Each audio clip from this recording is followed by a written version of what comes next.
Saudara-saudari yang terkasih, jumpa lagi dalam Pelita Hati hari ini, Minggu tanggal 9 Mei 2021, hari Minggu Paskah yang ke-6.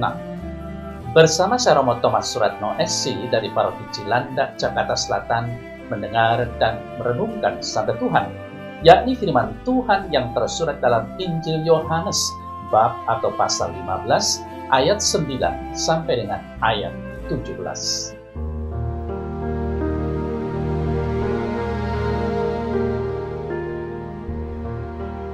Dalam amanat perpisahannya, Yesus berkata kepada murid-muridnya, "Seperti Bapa telah mengasihi aku, demikianlah juga aku telah mengasihi kamu.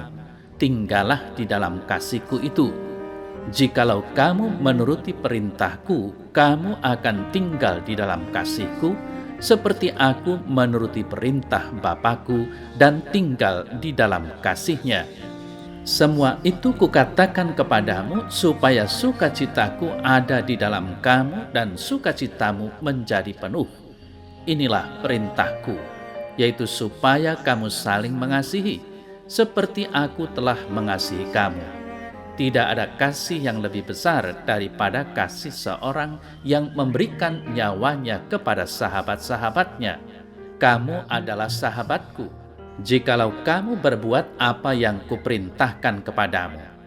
Aku tidak menyebut kamu lagi hamba, sebab hamba tidak tahu apa yang diperbuat oleh tuannya. Tetapi aku menyebut kamu sahabat, karena aku telah memberitahukan kepada kamu segala sesuatu yang telah kudengar dari Bapa-Ku. Bukan kamu yang memilih aku, tetapi akulah yang memilih kamu. Dan aku telah menetapkan kamu supaya kamu pergi dan menghasilkan buah, dan buahmu itu tetap, supaya apa yang kamu minta kepada Bapa dalam namaku diberikannya kepadamu. Inilah perintahku kepadamu, kasihilah seorang akan yang lain."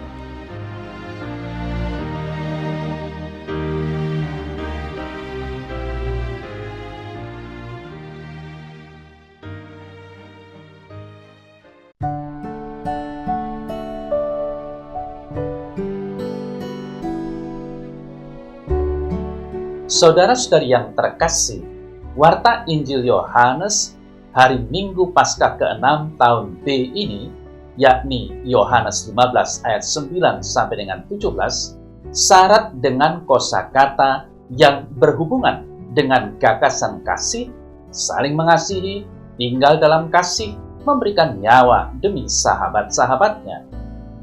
Baik diingat, petikan Warta Injil hari ini diangkat dari bagian Injil Yohanes yang menyampaikan pengajaran Yesus kepada para murid selama perjamuan malam terakhir.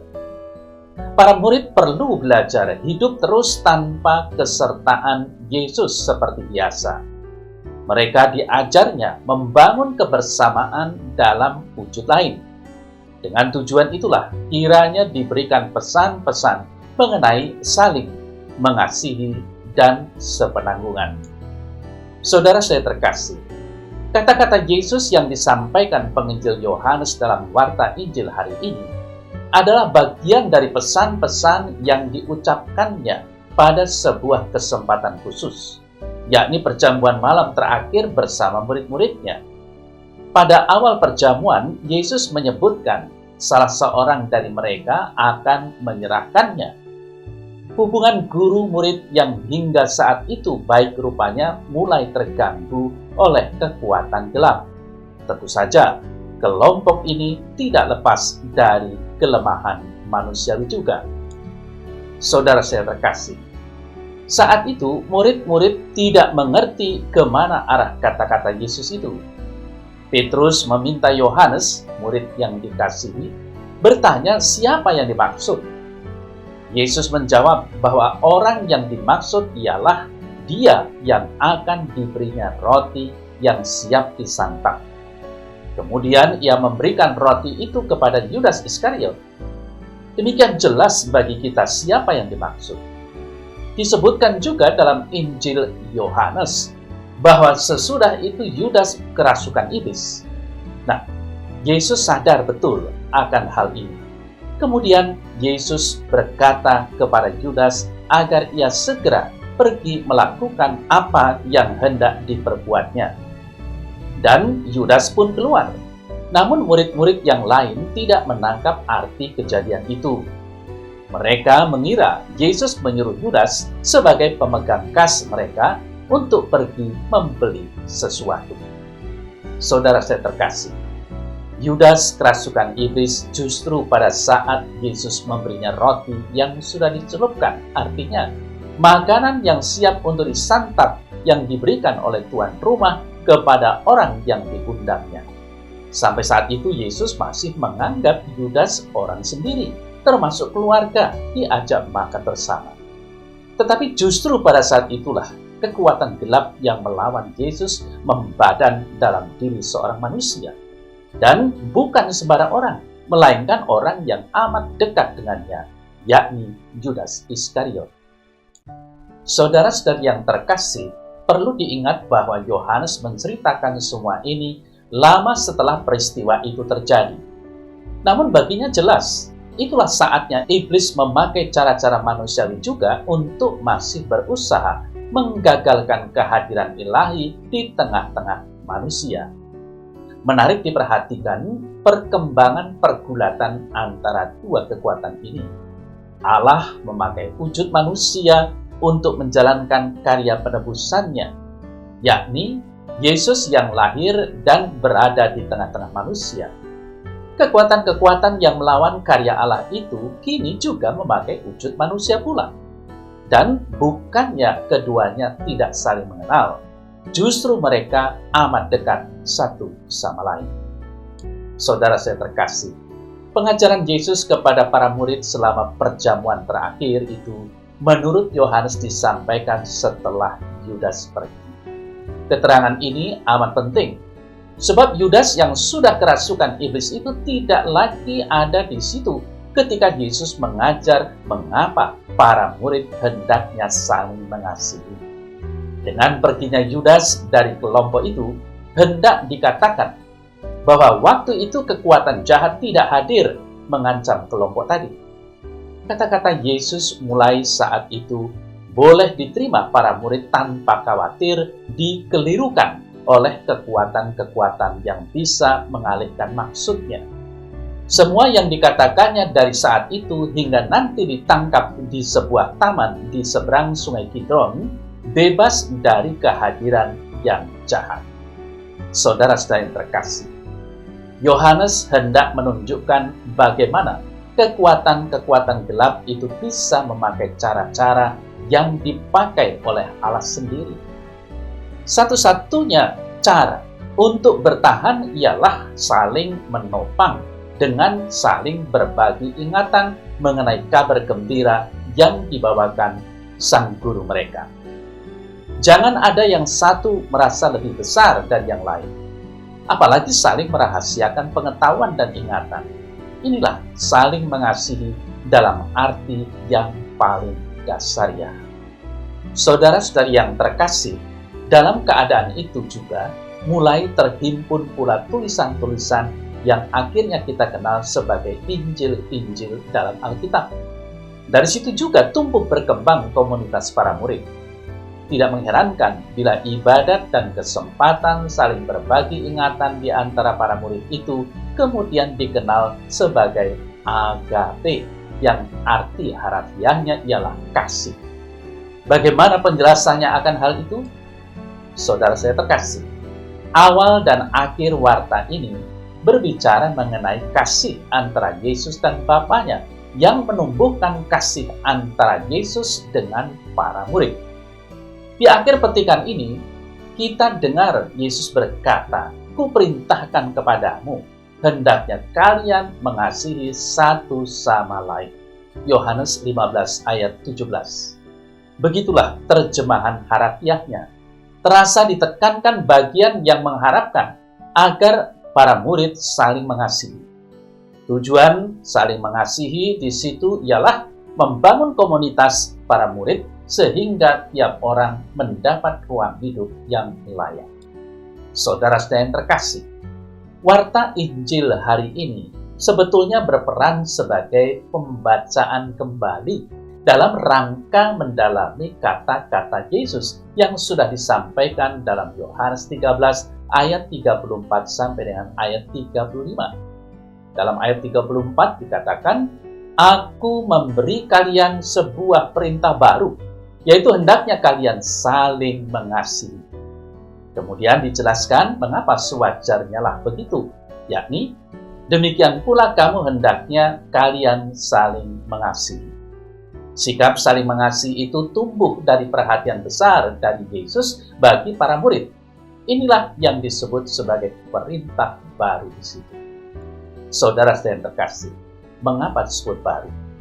Jelas bukan karena semua perintah lain tidak berfaedah atau tidak berguna lagi.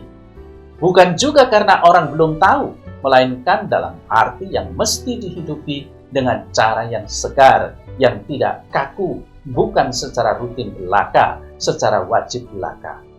Dan bila mereka berhasil, seperti disebutkan dalam ayat 34, maka dengan kehidupan mereka itu orang banyak akan tahu bahwa mereka tetap menjadi murid-muridnya. Orang banyak akan melihat bahwa perilaku serta tindakan-tindakan para murid Yesus menghadirkan kembali Yesus sendiri. Saudara saya terkasih, hidup mereka menjadi kesaksian. Dalam arti inilah dapat lebih dipahami yang dimaksud saling mengasihi dalam warta yang kita dengar hari ini. Bahkan bisa dikatakan, yang dimaksudkan ialah kekuatan-kekuatan yang tumbuh dari hubungan batin dengan Sang Guru sendiri. Demikianlah tindakan para murid tidak bersumber dari diri dan kemauan mereka sendiri. Tindakan mereka justru dijiwai oleh kehadiran guru mereka dalam diri mereka. Saudara yang terkasih, maju selangkah lebih dalam. Yesus sendiri menjelaskan dari mana kekuatan-kekuatan tadi berasal. Pada awal warta ini disebutkan, "Seperti Bapa telah mengasihi aku, demikianlah juga aku telah mengasihi kamu. Tinggallah di dalam kasih-Ku itu." Kekuatan mengasihi itu bersumber pada Yang Maha Kuasa sendiri dan yang menjadi nyata dalam kehidupan Yesus dan dihayatinya bersama para muridnya. Saudara terkasih, bagaimana saling mengasihi itu dapat dibahasakan bagi orang-orang sekarang? Boleh jadi gagasan sepenanggungan atau solidaritas bisa membantu. Bila ada solidaritas, orang mulai mudah saling percaya. Dan bila orang mulai makin saling percaya, hubungan-hubungan selanjutnya bisa terbangun. Juga kesulitan pun menjadi perkara yang tidak lagi membuat putus asa.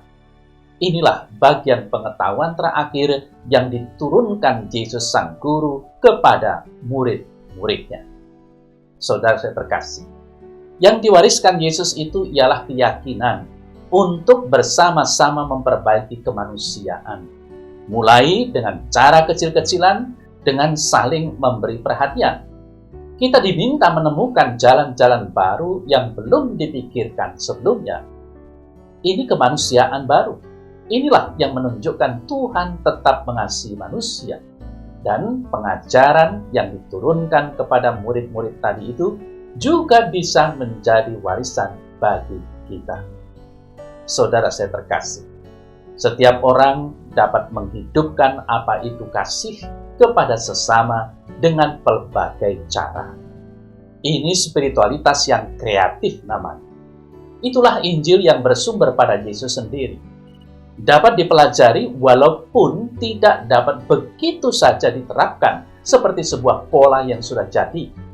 Memang orang dapat merasakan bila kehadirannya samar-samar belaka. Namun bila hadir, kreativitas saling mengasihi itu akan membuka wilayah-wilayah kehidupan baru di antara kita.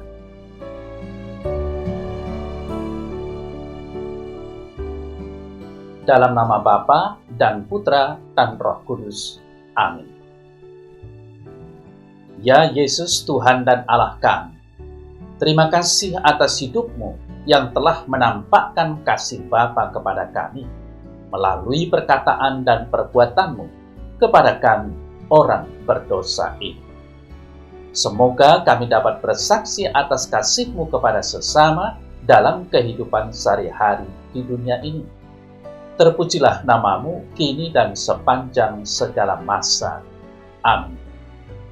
Dalam nama Bapa dan Putra dan Roh Kudus. Amin.